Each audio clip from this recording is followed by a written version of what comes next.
One of the most important things in Wales is its music. Music as a concept in Wales goes back to ancient legends, with documentation going back to even the 12th century. However, music is still celebrated throughout Wales, mainly through the Eisteddfod, which is rooted from historic Welsh culture. Music in Wales began with religious hymns in the 18th century and has progressed to modernised bands, such as Bullet for My Valentine and Stereophonics. However, let's look at North Wales specifically. There are many bands here making their way into the industry. Whilst others have worked hard to make their way into the industry throughout their entire lives, some are only just beginning. One of these musicians in particular is Jonny Harding-Smith.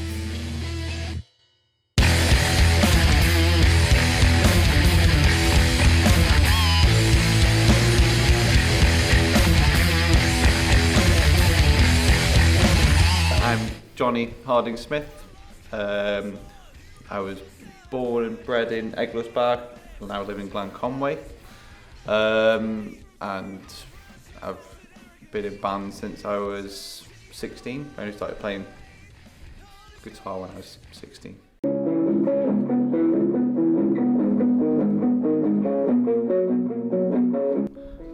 I started playing guitar when I was 16, but part of it was because of the last year of high school I actually didn't go to because of what would have been now called severe anxiety. So I just couldn't be in a room with people like at all. And that's when I started playing guitar. And then when it got to like a point I was like, I would like to see people. And I got up to a point that I was going to be going to college, so I went to college. And then I just kind of like went, right, I need to just do this. And luckily I had a guitar to hide behind to do that, and that's what made me want to do it.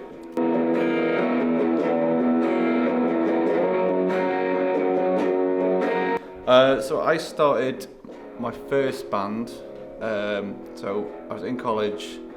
I was friends with somebody who I'd become friends with because I was going out in places in Rill and stuff like that, and he started doing vocals at the same time that I was doing guitaring, and we started to get into like Pantera and Rage and Speedhorn, Iron Maiden, all that kind of stuff. And we were just like, oh, we should start a band. And then we got into college, and it was like somebody was like, oh, I want to start a band. So we started a band. The band was actually called Drunk Monkey, and we did one song, and it was called Drunk Monkey. And then that was the end of that. But I met him because we were both doing media studies, and we were also in a band, a two-piece band.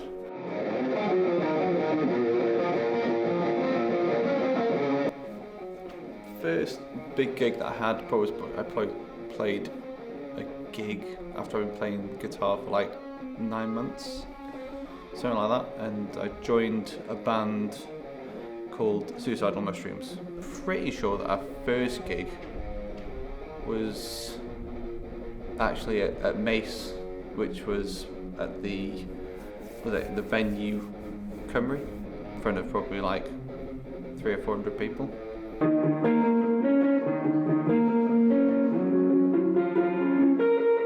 got a feeling that I might have played on about 20 albums, maybe. So the first one would have been Suicidal Mushrooms. We brought out an album called The Journey of the Lost Mushroom. So rock and roll. We were alright. We weren't great.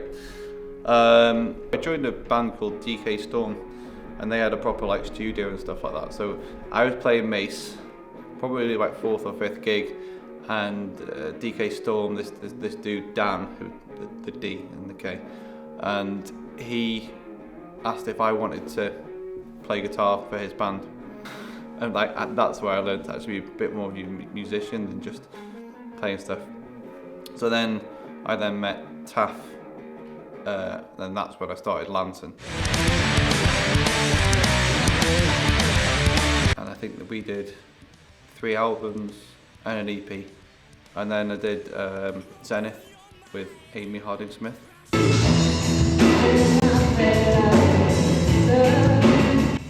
Used to be Amy Renshaw, but I'm married her. And then I did Zebedy.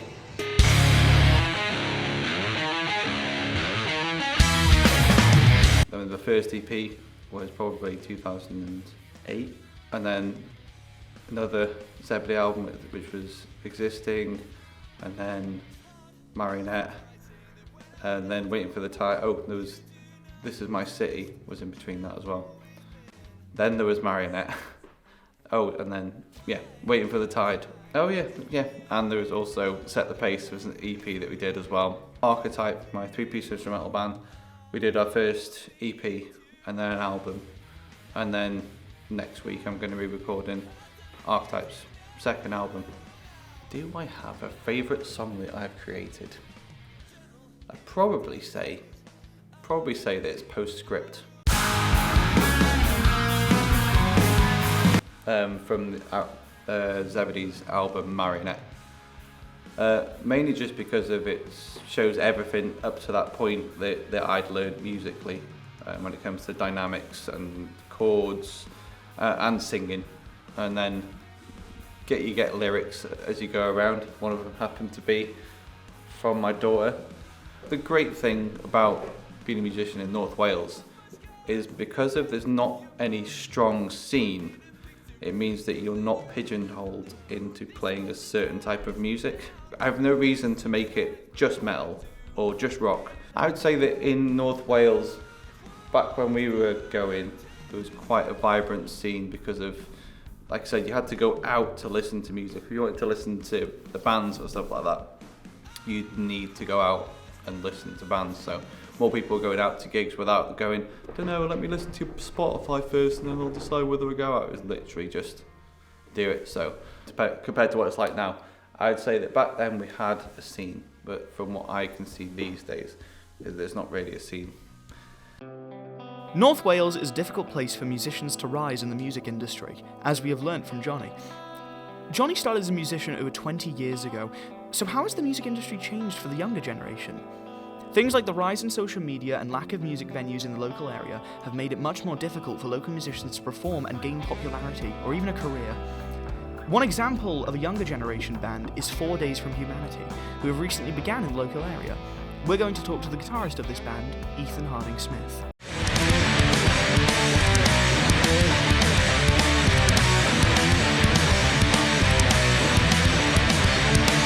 I'm Jonny Harding-Smith, I'm 14. I live in Glen Conway at the moment.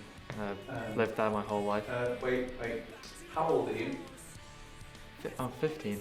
In the music scene 4 months now, probably. Well, I first started playing guitar when I was, say, 8.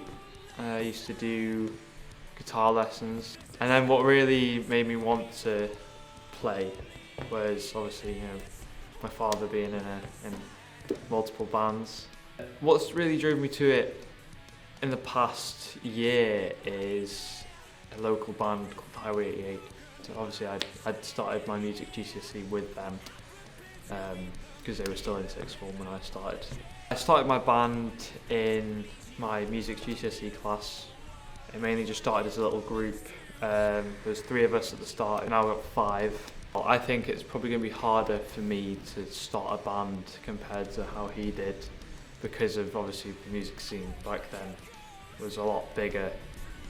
Like he said in his one, everyone would want to go out to see music instead of just listening to it. At the moment, seeing how Highway 88 have done, they've got some relatively large amount of following so far. I think a big difference for me to my father is that he started at a relatively later stage to me, so obviously I've still got like an extra 2 years of school to continue being a musician, being a guitarist. I hope that when I move to do a college course for music, I can find a lot more creative people, maybe start another band called Lantern, Highway 88, really like Highway 88. There's also Assembly Point, like them, mainly their bassist, Scott Colson, Scott. Those are the main local bands I know. Over the course of this documentary, we hope that we've shown you why it's important to support your local artists and musicians in your area. Even if they've been in the industry for 4 months or 20 years, it's always important to show them some love that they may not always get. Wherever you are, I'm sure there are always local artists that are trying to make their way into the music industry, and you can help through simple things such as even tagging them in social media or going to their concerts.